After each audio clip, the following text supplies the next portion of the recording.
வாழ்க வையகம்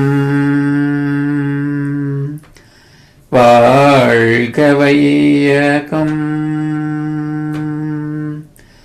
வாழ்க வளமுடன். சிந்தனையை உடல் நலத்தை சீரமைத்து உய்வித்த குருவே வாழ்க, குருவே துணை. வேதாத்திரியம் வாழ்க வளமுடன். இன்று வரை உலகில் தோன்றிய அனைத்து சித்தர்களும் ஞானிகளும் மகான்களும் மற்றும் வேதாத்திரிய கோட்பாடுகளை அர்ப்பணிப்புணர்வோடு அகிலமெங்கும் உணர்வாக்கிக் கொண்டிருக்கும் ஞான ஆசிரியர்களின் மதிநுட்பமும் குருவர்களோடு சூக்குமமாய் நம்மை சூழ்ந்திருந்து நாம் உய்வதற்கு துணை நிற்குமாக என்று சங்கல்பித்துக் கொண்டு இன்றைய தவ நிகழ்வை இறைவணக்கம் குருவணக்கத்தோடு நாம் இனிதே துவங்குவோம். இறைவணக்கம் பாட அருள்நிதி ஜமுனா ராணி அம்மா அவர்களும், குருவணக்கம் பாட அருள்நிதி சிவசங்கரி சிவபாலா அம்மா அவர்களும். வாழ்க வளமுடன்.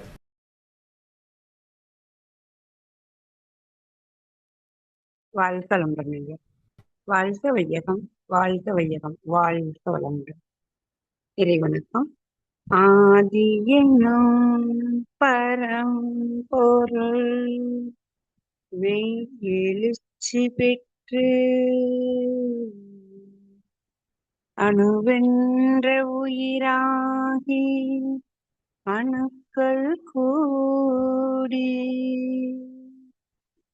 மோதி இணைந்து இயங்குகின்ற நிலைமைக்கேற்ப மூலகங்கள் பலவாகி அவை இணைந்து பேரித்த அண்ட கோடிகளாய் மற்றும் பிறப்பு இறப்பேடை உணர்தல் இயக்கமாகி நீதி நெறி உணர் மாந்தராகி வாழும் நிலையுணர்ந்து தொண்டாற்றி இன்பம் காண்போம். வாழும் நிலையுணர்ந்து தொண்டாற்றி இன்பம் காண்போம். வாழ்க வையகம்.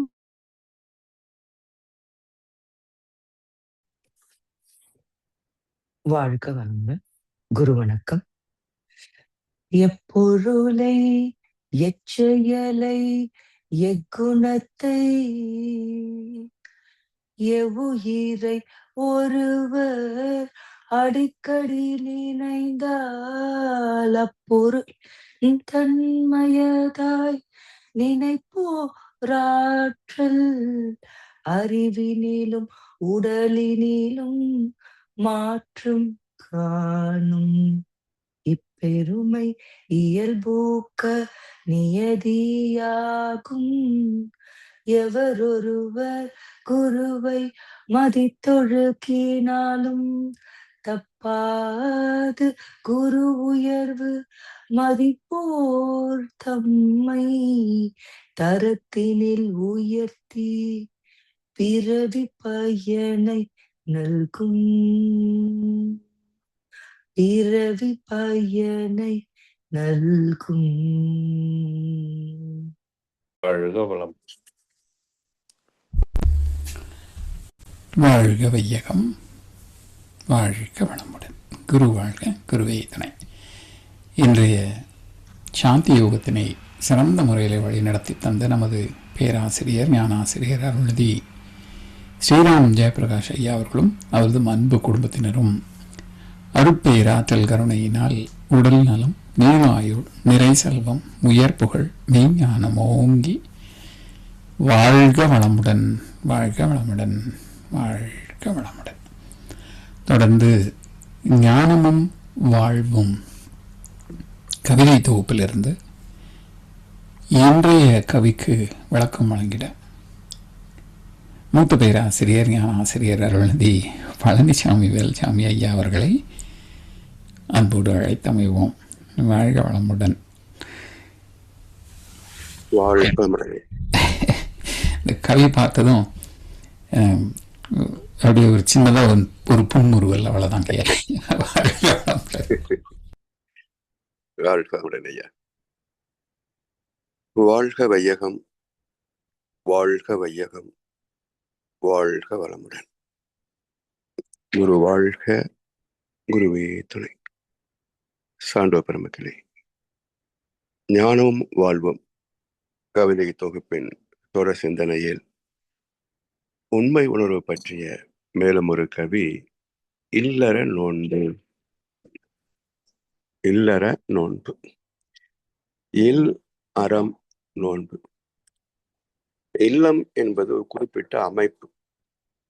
அது நம்ம முன்னோர்கள் வகுத்த முறை. திருமணம் என்ற பந்தம், பிறகு அதன் பயனாக வரக்கூடிய குழந்தைகள், இப்படி தொடர்ந்த உறவு நட்பு எல்லாம் சேர்ந்ததுல இல்லம். சரி, எதை இல்லம் என்று சொல்வது? எத்தனை பேர் இருக்கணும் என்ற ஒரு கணக்கு இருக்கு இல்லையா? வள்ளுவர் சொல்றாரு, இல்வாழ்வான் என்பான் இயல்புடைய மூவருக்கும் நல்லாற்றின் என்ற துணை அடிப்பார். இல் வாழ்வான் என்பான் இயல்புடைய மூவருக்கும் நல்லாற்றின் என்ற துணை. அப்ப யார் இல்லறத்தார் என்றால் இயல்புடைய மூவருக்கும் தான் வாழ்க்கை துணை. இது முதல் லேயர். பிறகு இருவருடைய தாய் தந்தையர் 4 பேர், அது அடுத்த லேயர். இவருக்கு பிறக்கக்கூடிய குழந்தைகள், இவங்க அடுத்த லேயர். இயல்புடைய மூவருக்கும், இப்படி 3 தலைமுறை நல் ஆற்றின் என்ற துணை. அவளுக்கு நன்மை செய்து துணையாக நிற்பது, ஒரு துணையாக பாதுகாப்பாக வழிநடத்துவதாக இருக்கக்கூடிய துணை. இதைத்தான் இல்லம் என்று இலக்கணம் வகுத்திருக்கிறார்கள் வள்ளுவர். அப்படிப்பட்ட இல்லத்திலே எப்படி நடத்துவது என்றால், அறம். ஒரு குடும்பத்திலே அறம் சார்ந்துதான் குடும்பத்தை நடத்தவும் ஒவ்வொரு தனிமனும் வாழ வேண்டும். அறம் என்பது ஈகை, ஒழுக்கம், கடமை, 3ம் இணைந்த ஒரு வாழ்க்கை. எனவே இல்லறம் என்பது இறைவன் வகுத்த அற்புதமான வாழ்க்கை முறை. இதுல சரி, சில நாட்களுக்கு அப்படி, சில நாட்களுக்கு இப்படி வாழ முடியுமா என்றால், நோன்பு என்றால் ஒரு தொடர் விரதம் என்று சொல்லலாம். இப்படி உண்ணா நோன்பு, மௌன நோன்பு, இது எல்லாமே குறிப்பிட்ட நேரத்துல, சில நேரத்துல மட்டுமே சேரும். இதுவே ரம்ஜான் நோன்பு என்கின்ற போது 30 நாட்களும் அவங்க ஒரே மாதிரியான முறை. சூரியன் உதித்த பிறகு உணவு நீர் எடுத்துக்க மாட்டாங்க. அஸ்தமனத்துக்கு பிறகும் மற்றவரோடு கலந்து மற்றவருடைய பசியை தீர்க்கக்கூடிய அந்த உணவை அழித்து தானம் உண்டு வாழ்வது அப்படின்ற அற்புதமான ஒரு நெறி ரம்ஜான் நோன்பு. அப்ப நோன்பு என்பது ஒரு தொடர் வாழ்வியல். இப்படி இல் அற நோன்பு. இதுல அன்பு ஊற்றாம் இல்லறத்தில் ஆண் பெண் 2 பேரும் அவரவர்கள் துணைவர்களை மனம் வருந்த செய்தால் துன்ப உணர்வுகளை எழும்பி தாக்கியோரை தாக்கும். தொல்லை தரும் சாபமால் நோய்கள் வரும் தேர்வேர். இன்ப ஊற்று இருவரிடை பெருக வாழ்த்தலோடு இன்முகமும் பொறுமை தியாகம் தகமை காட்ட வேண்டும். தன் புகழ் விளங்கும் நல்ல தரமுடைய மக்கள் தழைப்பார்கள். இல்வாழ்வை ஆய்ந்து கண்ட உண்மை இது. அந்த நோன்பு எப்படி ஏற்றப்பட வேண்டும் என்றால், அன்பு ஊற்றாம் இல்லறத்தில் ஆண் பெண் 2 பேரும். அதாவது உலக இயக்கத்திற்கே அடிப்படை அன்பு. அதாவது ஒரு கவர்ச்சி ஆற்றல் அல்லது ஈர்ப்பு சக்தி. ஈர்ப்பு இல்லை என்றால் இணைப்பே இருக்காது. ஈர்ப்பின் வெளிப்பாடு இணைப்பு தானே. அதனால் அன்பு ஊற்றாம் இல்லறம். எப்படி அன்பின் அல்லது அட்ராக்டிவ் ஃபோர்ஸ் சொல்லக்கூடிய ஈர்ப்பாற்றலால் உலகம் அணுக்களாக பௌதிகங்களாக கூடி இயங்கிக் கொண்டிருக்கிறதோ அதே போல ஜீவன்களிலே உணர்வாக வருகின்ற போது அந்த ஈர்ப்பு சக்தி என்பதே இங்கு அன்பு என்று பெயர் மாற்றம் பெறுகிறது. ரெண்டும் ஒரே அடிப்படை தான், பெயர் மாற்றம் பெறுகிறது. அப்படி ஜீவன்களிலே குறிப்பாக அனைத்தும் உணரக்கூடிய சிறப்புடைய மனித இனத்திலே அன்பு ஊற்றாம் இல்லறத்தில். அன்பு எங்கே சுரக்கும் என்றால் ஒவ்வொரு தனி மனிதத்திலையும் அன்பு சுரக்கும். அந்த அன்பை பரிமாறி நிறைவு செய்து கொள்ளக்கூடிய ஒரு அடிப்படை அமைப்பு இல்லறம். எனவே அன்பு ஊற்றாம் இல்லறத்தில் ஆண் பெண் இரு பேரும் அவரவர்கள் துணைவர்களை மனம் வருந்த செய்தால் துன்ப உணர்வலை எழும்பி தாக்கியோரை தாக்கும். அதாவது இந்த இலக்கணம் பல பேருக்கு தெரிவதில்லை. தெரிந்தவர்களும் உணர்ச்சி வயப்பட்ட நிலையிலே மறந்து போகிறோம். அப்போ எல்லா சிக்கல்களுக்கும் அடிப்படை என்ன என்றால் நெகட்டிவ் வேவ்ஸ். உயிர் என்ற இயக்கமே எதிர் அலைதானே. ஆனால் அகர முதல் எழுத்தெல்லாம் சொல்கின்ற போது ஆ என்ற எழுத்தே நெகட்டிவ் வேர்டு தான்.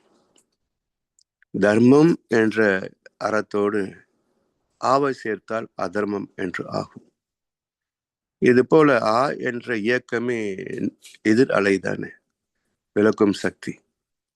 அந்த விளக்கும் சக்தியினால்தான் இயக்கத்தில இருமைத்தன்மைப்பட்டது பஞ்சபூதங்களே. அதுவே இங்கே தீய அலைகளாக அழிவை தரக்கூடிய தன்மையாக இங்கே துர்குணங்களாக மாறியது மனிதனிடத்தில். அதனால் அவரவர்கள் துணைவர்களை மனம் வருந்த செய்தால் இது அறியாமை, அலட்சியம், உணர்ச்சி வயம். இந்த மூன்று தான் இந்த துன்பத்திற்கே காரணம். அறியாமை, அலட்சியம், உணர்ச்சி வயம்.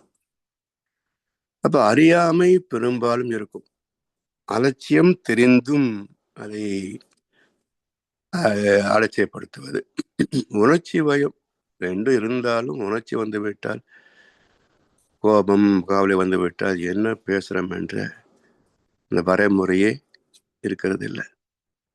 மூளை தன்னுடைய அந்த சென்சார்னு சொல்லக்கூடிய கட்டுப்பாட்டை இழந்துவிடும். இப்போ என்ன பேசுறோம் என்ன செய்யறோம் என்றது தெரியறதில்லை. இப்படி மனம் வருந்த செய்தால் துன்ப உணர்வுகளை எழும்பி தாக்கியோரை தாக்கும்.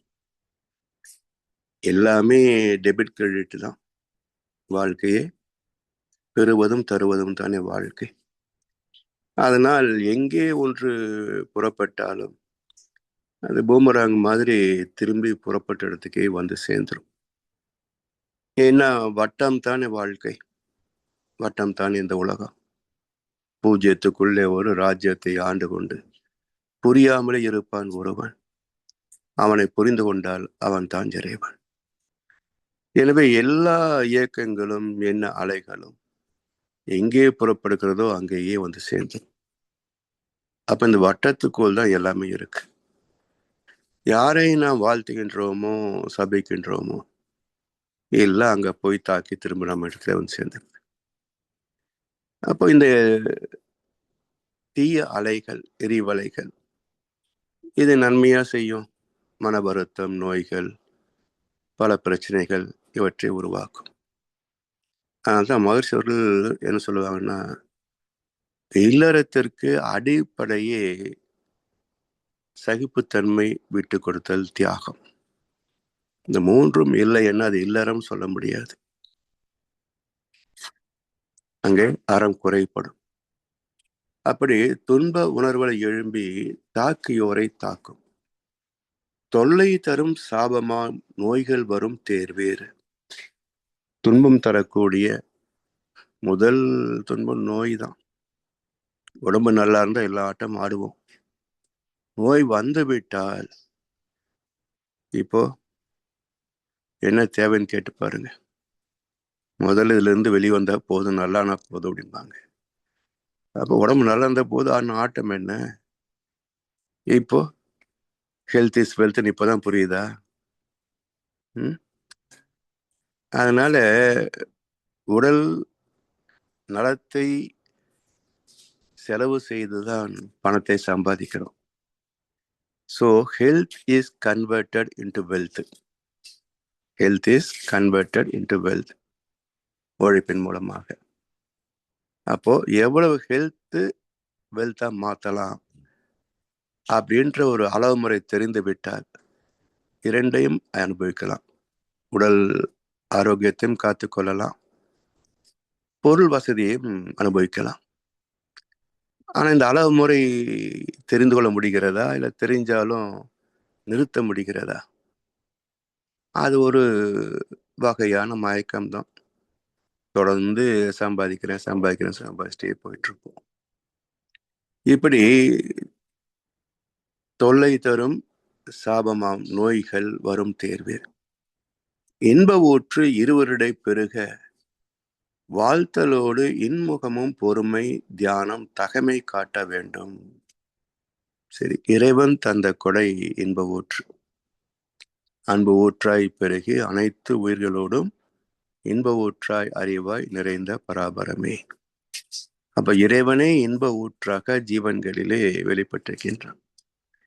அந்த இன்ப ஊற்று தடைப்படாமல் பெருக வேண்டும். பெருகுதல் சொன்னா அதிகமாகிறது இல்லை, அது தடைப்படாமல் இருந்தாலே ப்ராஃபிட் ஆஃப் லாஸ் தானே.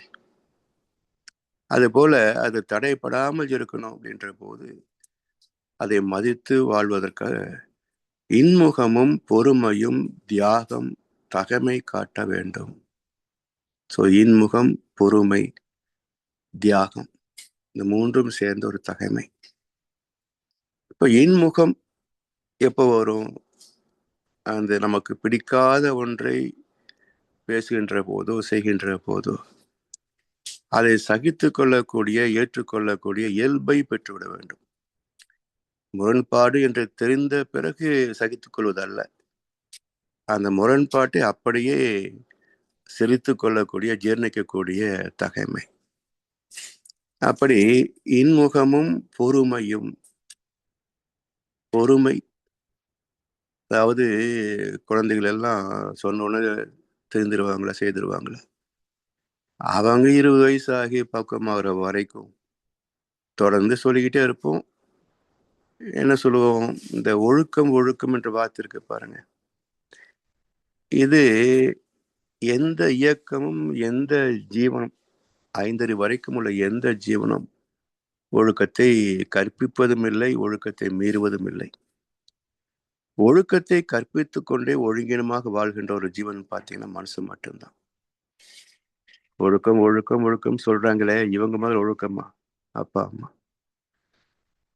அப்போ எது நம்ம இடத்துல இருக்கோ அதை சொன்னால் அது செல்லுபடி ஆகும்.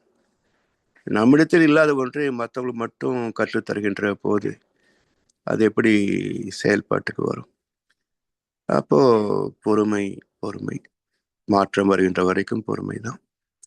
இப்படி இன்முகமும் பொறுமை தியாகம் தகைமை காட்ட வேண்டும். தியாகம் ஏதோ பெரிய அர்ப்பணிப்புன்னு நினைக்கிறோம். என்ன அர்ப்பணிப்பு?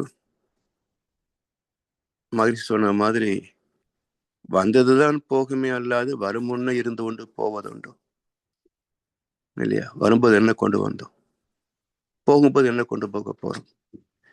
வெறும் உடம்பா பிறந்தோம், வெறும் உடம்பாகத்தான் போக போறோம்.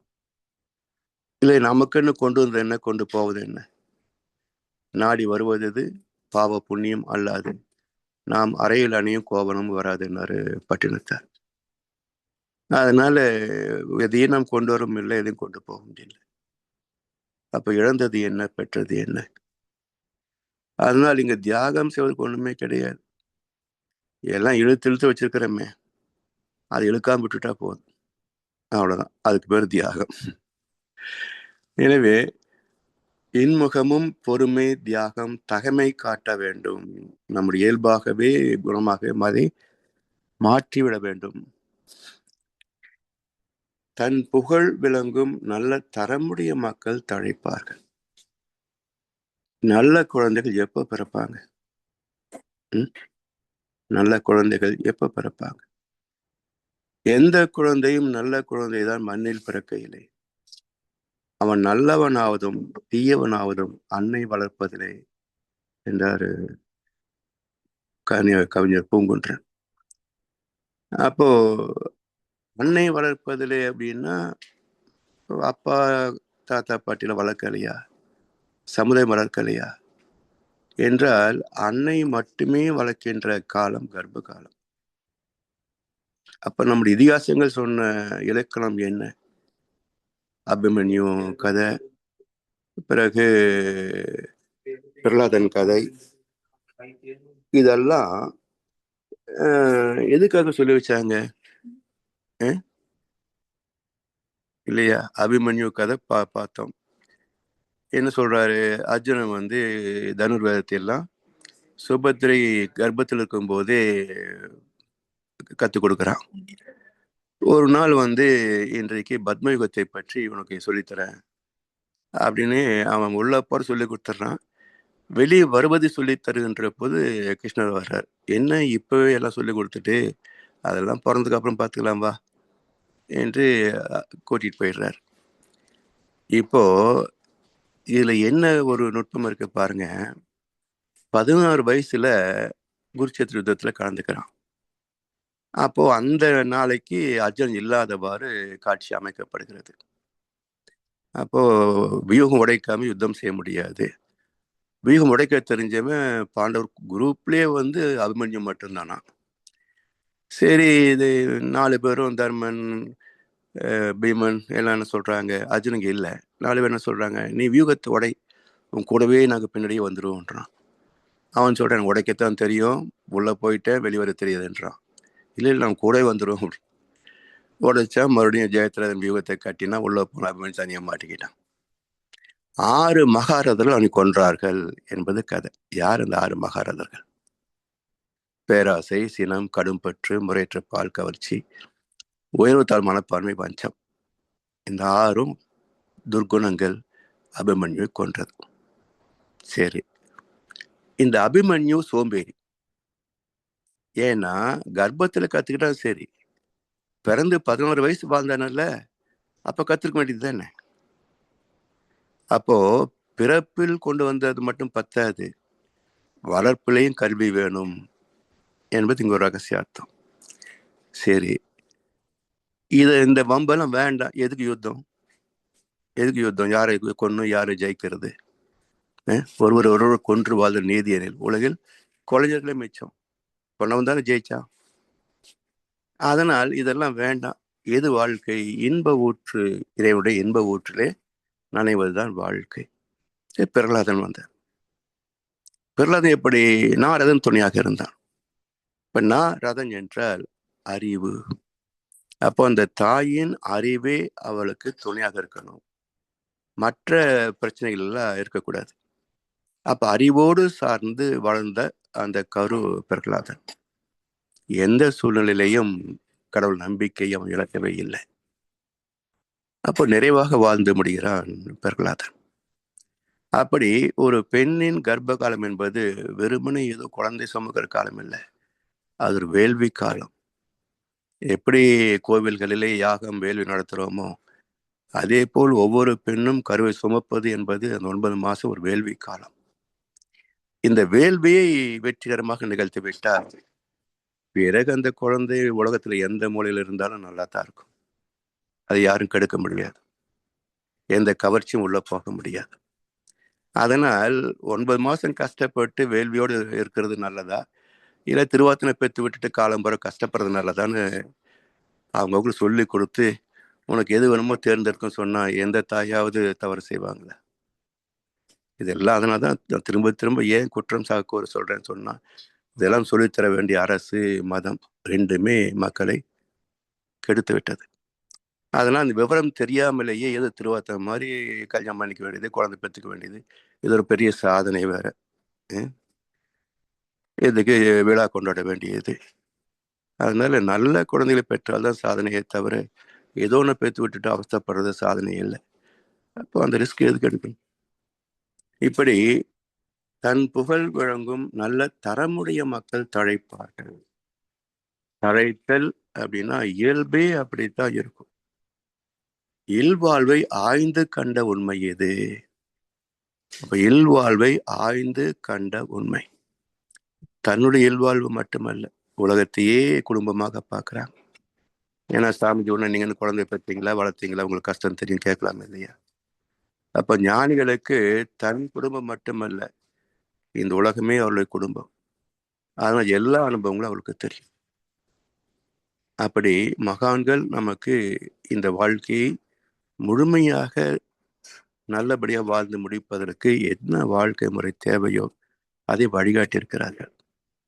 அதை புரிந்து பயன் கொண்டால் நன்மை யாருக்குங்க? மகனுக்கா? நமக்குத்தானே. அப்போ நல்ல கருத்துக்களை புரிந்து பின்பற்றினால் நன்மை வேறு யாருக்கும் போறதில்லை, நமக்கும் நம் சந்ததிக்கும் தான். அதனால் நாம் சேர்க்க வேண்டிய செல்வம் என்ன என்றால் அருள் நிதி. அருபமாக உள்ளே இருக்கின்ற இறையாற்றலையே உணர்ந்து சார்ந்து வாழக்கூடிய அருளை நிதியாக பெற்ற ஒரு அற்புதமான வாழ்க்கை. அது அடிப்படை. நம் கடமை அறவாழ்வின் நாட்டத்தை சிறக்கட்டும் என்று சொல்லி வாய்ப்பளித்த செயல்படுத்த அனைவருக்கும் நன்றி பாராட்டி இந்த உரையை நிறைவு செய்கின்றோம். வாழ்வளமுடன், வாழ்வளமுடன், வாழ்க வையம். வாழ்க வளமுடன் ஐயா. வாழ்வளமுடன் ஐயா. அருமை, சிறப்பானதொரு கவி. கவி காணும். இன்றைய கவிக்கு மகான் காட்டிய வழியிலே சீராக விளக்கங்கள் வழங்கி நம்மை வழி நடத்தி கொண்டிருக்கும் மூத்த பேராசிரியர் ஞானாசிரியர் அருள்நிதி பழனிசாமி வேலுசாமி ஐயா அவர்களும் அவரது அன்பு குடும்பத்தினரும் அருட்பெயர் ஆற்றல் கருணையினால் உடல் நலம், நீளாயுள், நிறை செல்வம், உயர் புகழ், மெய்ஞானம் ஓங்கி வாழ்க வளமுடன், வாழ்க வளமுடன், வாழ்க வளமுடன். நன்றிகள் ஐயா. நன்றி ஐயா. வாழ்க வளமுடன், வாழ்க வளமுடன். தொடர்ந்து பாடல்கள் பாடி நிறைவு செய்யும் தருணம். வேதாத்திரிய பாடல் பாட அருள்நிதி வத்சலா சேஷாச்சலம் அம்மா அவர்களும், பிரம்மஞான கவி பாட அருள்நிதி தமிழரசி ஆறுமுகம் அம்மா அவர்களும், உலக நல வாழ்த்து பாட அருள்நிதி குட்டி இருந்தா குட்டியை பாட சொல்லுங்கம்மா, விஷ்ணு பிரியா அம்மா அவர்கள். வாழ்க வளமுடன். குட்டி இருக்குதுங்களா? இருக்கிறாங்க ஐயா. வர சொல்லிடுங்க. வரும்போது வேதாத்திரிய பாடல் பிரம்மஞான கவி பாடிட்டு அப்புறம் உலக நல வாழ்த்து. சரியா? சரி. வாழ்க வளமுடன்.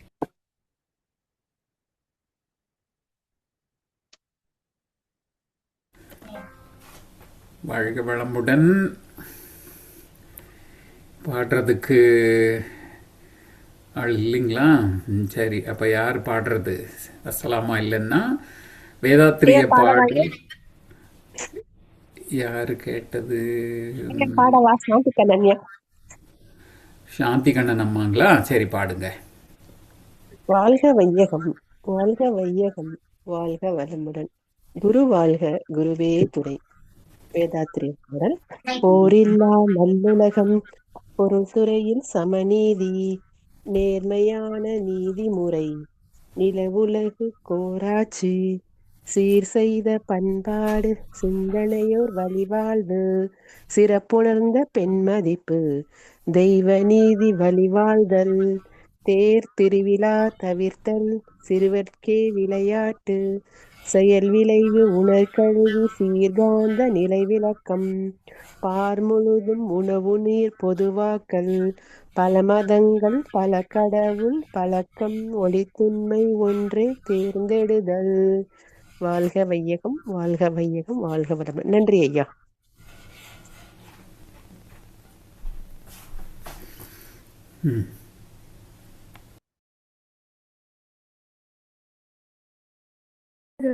மாற்றல் தோன்றலும் மாற்றல், இதன் திணிவு மடிப்பு விழ சுழலும் நொந்தும் நான், சுழலும் நுண்வெண்ணாம் நிறைவெளியில் வெண் சுழல நெருக்குகின்ற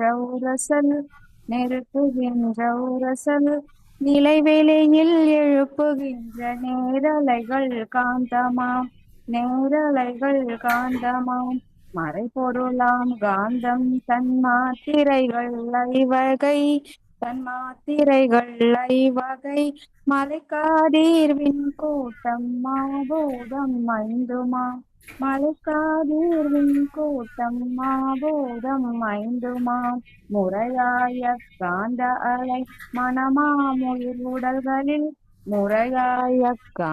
அலை மனமாமுயிர் உடல்களில் மதி உயர்ந்து உண்மை பெற மா பிரம்ம ஞானமா மதி உயர்ந்து உண்மை பெற மா பிரம்ம ஞானமாம் நன்றிகள் ஐயா. வாழ்க வளமுடன். உலக நல வாழ்த்து. உலகமெல்லாம் பொதுவமொழி ஒத்தபடி பெய்யட்டும். உழவரெல்லாம் தானியத்தை உவப்புடனே பெருக்கட்டும். பழத்தொழிகள் புரிகின்ற பாத்தாடி உயர்த்தட்டும். கலப்பகுத்துணர்வு